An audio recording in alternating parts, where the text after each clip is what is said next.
Hello students, welcome to KV NCERT solution. तो बच्चों, आज हम क्लास 5 से इंग्लिश की बुक में यूनिट नंबर 3 माय शेडो इस चैप्टर को पढ़ेंगे। इसके वर्ड मीनिंग, क्वेश्चन आंसर और इसको अच्छे से हिंदी में एक्सप्लेन करेंगे। तो वीडियो शुरू करने से पहले अगर आप मेरे चैनल पर नए हैं तो प्लीज़ पहले इस चैनल को सब्सक्राइब कर लीजिए। वीडियो पसंद आए तो लाइक बटन ज़रूर दबाएँ और बेल आइकन को प्रेस कर दीजिए ताकि आने वाली वीडियो की नोटिफिकेशन आप लोगों को मिलती रहे। तो चलिए चैप्टर स्टार्ट करते हैं। चैप्टर का नेम है माय शेडो, मेरी परछाई। Read and enjoy. I have a little shadow that goes in and out with me, and what can be the use of him is more than I can see. He is very very like me from the heels up to the head, and I see him jump before me when I jump into my bed. तो देखिए यहाँ पे poem में एक बच्चा है ना, और यहाँ पर उसकी एक परछाई है। तो बच्चा क्या सोचता है इस कविता में? बच्चे को ये कविता ही एक बच्चे की परछाई के बारे में है जो हमेशा उसके साथ घूमती है और बिल्कुल उससे मिलती जुलती है, और यह भी ठीक वही करती है जैसा कि बच्चा करता है। परछाई कभी कभी बहुत छोटी हो जाती है तो कभी बहुत ही बड़ी। एक दिन बच्चा सुबह जब जल्दी उठ जाता है और फूलों पर ओस की बूंदें देखता है किंतु अपनी परछाई नहीं देख पाता है, तो बच्चा सोचता है कि उसकी परछाई अभी तक बिस्तर में सो रही है। तो ये पोएम हम पढ़ना शुरू करते हैं। आई have a little shadow that goes in and out with मी। मेरी एक छोटी सी परछाई है, लिटिल शेडो छोटी सी परछाई, that goes in and out with मी जो कि मेरे साथ ही अंदर और बाहर आती हो जाती है। And what can be the use of him, और उसका क्या उपयोग है वह ये बच्चा समझ नहीं पाता है ना। उसका परछाई का उपयोग क्या है वो सोचता ही रहता है। Is more than I can see, मैं तो बस उसे देखता हूँ, वो ज़्यादा कुछ कर नहीं सकता, वो सिर्फ अपने परछाई को देखता रहता है। He is very very like me from the heels up to the head, और वह बिल्कुल सिर से लेकर पैर तक मेरी तरह है।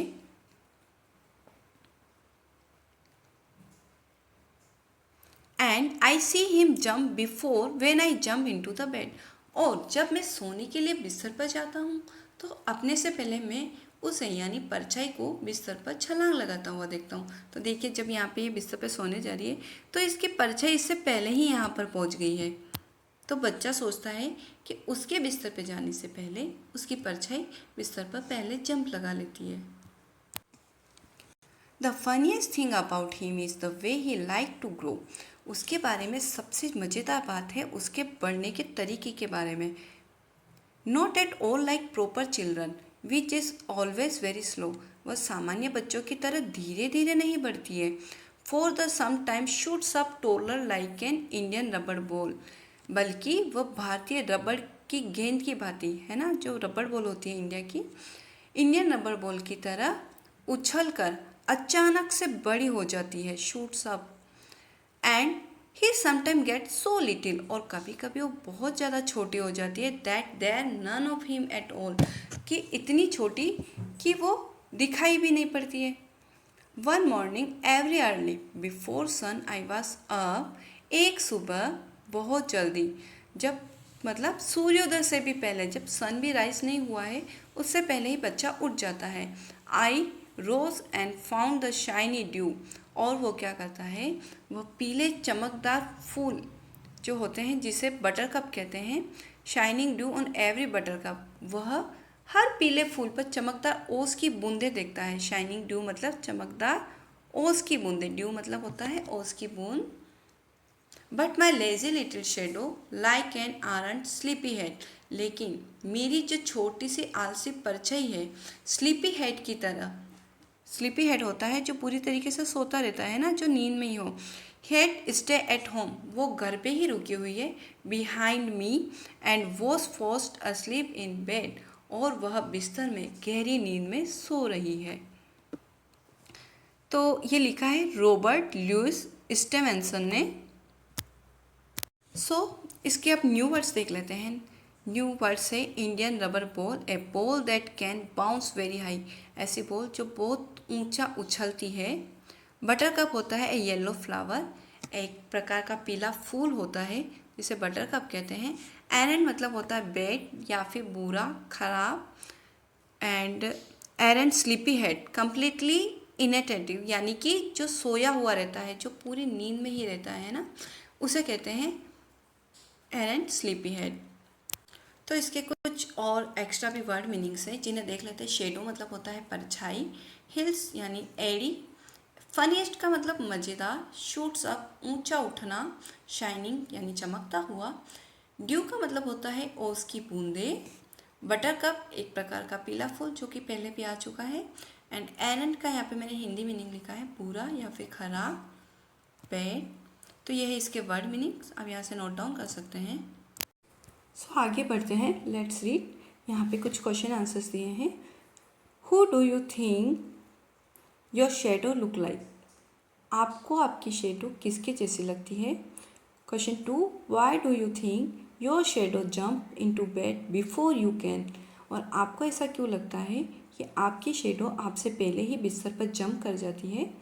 Question 3, what time of the bed do you what time of the day do you think it is when your shadow is tallest and why? आपको कब ऐसा लगता है कि आपकी जो शेडो है वो सबसे लंबी है, दिन के किस समय में सबसे लंबी रहती है और क्यों? सो क्वेश्चन 1 का आंसर है, who do you think your shadow look like? I think my shadow look like me. मुझे ऐसा लगता है कि मेरी शेडो बिल्कुल मेरी तरह लगती है। नेक्स्ट क्वेश्चन है, why do you think your shadow jump in to bed before you can? Because when I goes very close to my bed my shadow falls on the bed before I can go in to bed. Next आगे बढ़ते हैं, what time of the day do you think when your shadow is the tallest? तो morning में होती है, सबसे जो tallest होती है हमारी शेडो वो मॉर्निंग टाइम में होती है, because sun rays are slanting. जो सन रेज होती है वो उस समय सूर्य की किरणें तिरछी होती है, तो हमें हमारी परछाई लंबी दिखाई देती है। Read the lines from the poem and answer the following. He is very very like me from the heels up to the head. Who does he refer to? तो he किसके लिए रेफ़र किया गया है? he शेडो के लिए refer किया गया है, तो यहाँ आप लिखेंगे shadow. Who does me refer to? Me refer किया गया है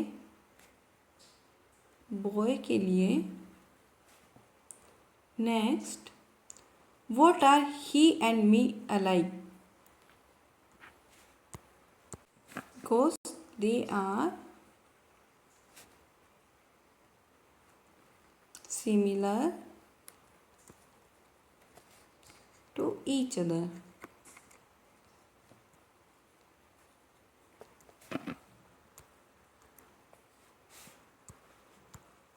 So next, work in pair and discuss the following. What would you do if a dog chases you? है ना, अगर आप क्या करेंगे, कोई डॉग अगर आपके पीछे पड़ जाए तो आप लिखेंगे I would not run away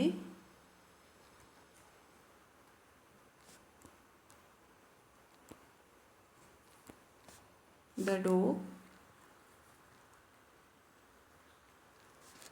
will also stop.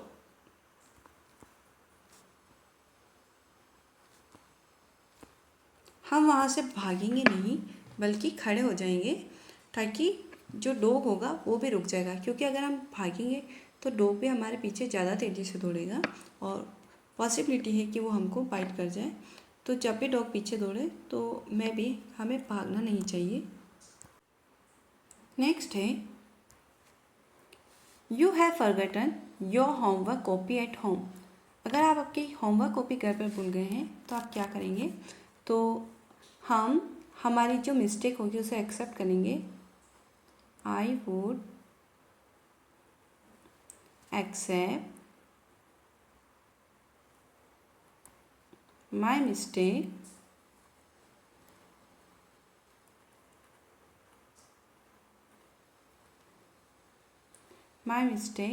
and say sorry to teacher.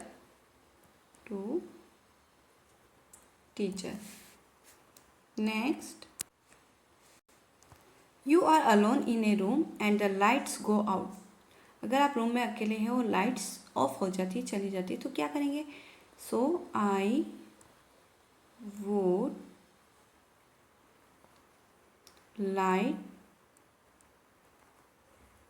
A candle, हम कैंडल को जला लेंगे। Next, fun time, shine a torch behind your hand and see it shadow on the wall. आप torch के पीछे अपना हाथ रखेंगे। Shine a torch behind your hand मतलब हाथ के बिल्कुल पीछे की तरफ, जैसे कि यहाँ पे रखा है। And see it shadow on the wall, और देखेंगे जो वॉल पे शेडो बनती है उसे। Move the torch a little away, अब उस टॉर्च को आप धीरे धीरे थोड़ा सा पीछे ले जाएंगे फ्रॉम योर हैंड, आपके हाथ से। And see the shadow on the wall, और अब दोबारा से आपको शेडो को देखनी है वॉल पर। Do you find a difference in the size of hand of the wall? Okay, तो आपको कोई साइज में डिफरेंस दिखा है तो आप लिखेंगे yes, the size of the hand, the size of the hand on the wall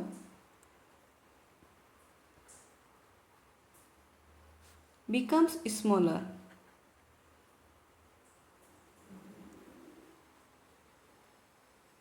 जो शेडो बनी है हाथ की वॉल के ऊपर, वो धीरे धीरे क्या होती जाएगी? वो छोटी होती जाएगी। Next, working together.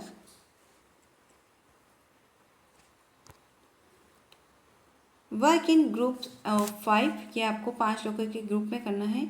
Make a large hand और a plain sheet, mark the name of finger, thumb, palm on the hand, use the hint given the box. आपको यहाँ पे बॉक्स में कुछ हिंट दे रखे हैं, उसको यूज़ करते हुए do the action as given below, observe which part of finger of your hand is being use. और इसमें आपको बताना है कि आप ये कौन से फिंगर यूज़ करेंगे किसी पार्ट को बताते वक्त। पॉइंटेड ओ, उसमें आप क्या यूज़ करेंगे। Next, bounce the ball, scratch your chin, twist your ear, comb your hair, draw with the pencil, touch a flower. तो इसमें आपको कौन कौन से फिंगर का यूज़ करेंगे, या फिर थंब और फिंगर्स का यूज़ करेंगे, 4 फिंगर का यूज़ करेंगे, ये आपको सेल्फ करना है। Next, fill in the blanks using one of the words given the brackets. यहाँ पे आपको ब्रैकेट्स में कुछ वर्ड दिए हैं, इनका यूज़ करते हुए आपको ये ब्लैंक्स को फिल करना है। Where is the child dash parents have come to school. तो यहाँ पर इसमें से आएगा हु, हुस और विच में से whose word, whose parents have come to school. Next, I saw many houses were quite suspicious. तो इसमें आएगा which word, which were quite suspicious. Next, mathematics is my favorite subject, is so interesting. यहाँ पर भी which word का use होगा। Next, the poem you read out is so lovely. तो यहाँ पर यूज़ होगा whose, which और that। जो पोएम तुमने पढ़ी वो बहुत ही प्यारी थी, तो यहाँ पर यूज़ आएगा that का। Next, I know the street dash he lives on, whose that which. तो यहाँ पर आएगा विच। ओके, मैं उस स्ट्रीट को, उस गली को जानती हूँ जहाँ वो रहती है, तो यहाँ पर विच का यूज़ होगा। I like reading books have picture in it. तो यहाँ पर भी विच का ही यूज़ होगा, विच। मुझे वो बुक्स पढ़नी पसंद है जिसमें पिक्चर बनी हो, तो यहाँ पर विच वर्ड का यूज़ किया हमने। Next, the old lady I meet in your house is my neighbour. Okay, तो यहाँ पर यूज़ होगा हुम का।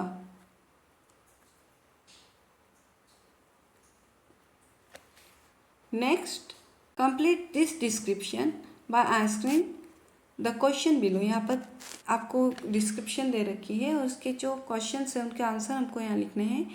What do you think is the name of dog. आपको क्या लगता है इस डॉग का नाम क्या होगा। Why is she called that, और जो नाम है वो इसका क्यों कहा जाता है। व्हाट कलर इज शी, और यहाँ पर इसका जो कलर है वो कौन सा है। Next, do you think she is friendly, आपको लगता है वो फ्रेंडली होगी। What does she like to eat, और उसे क्या खाना पसंद है। सो यहाँ पर दे रखा है एक पर्सन है जिसका नाम है मीठू और उसके डॉग का नाम है शेडो।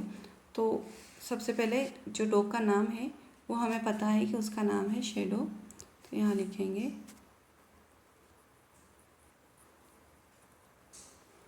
नेक्स्ट, उसको शेडो क्यों कहा जाता है ये पूछा है। Because she follow Mithu exactly like a shadow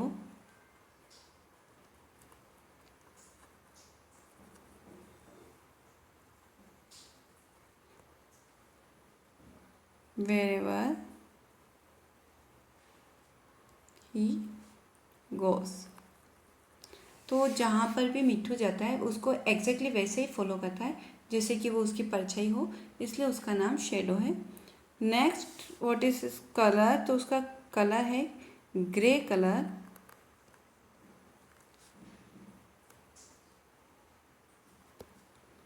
next, she is friendly, तो yes she is very friendly.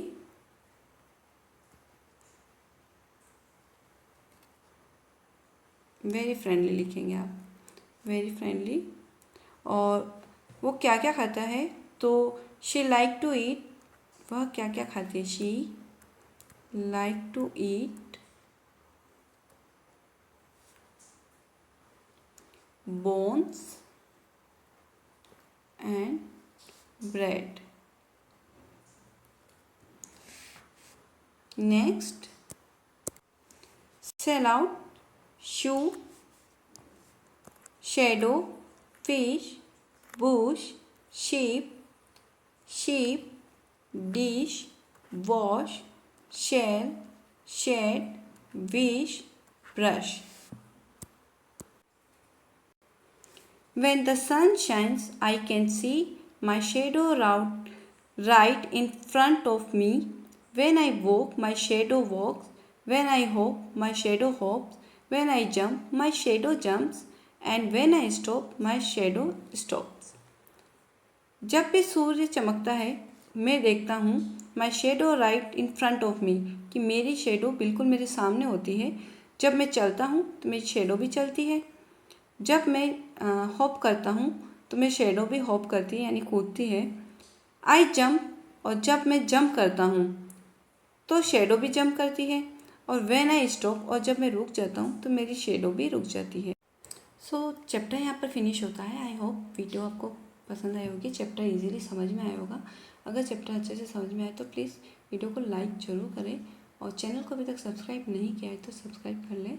Thank you for watching.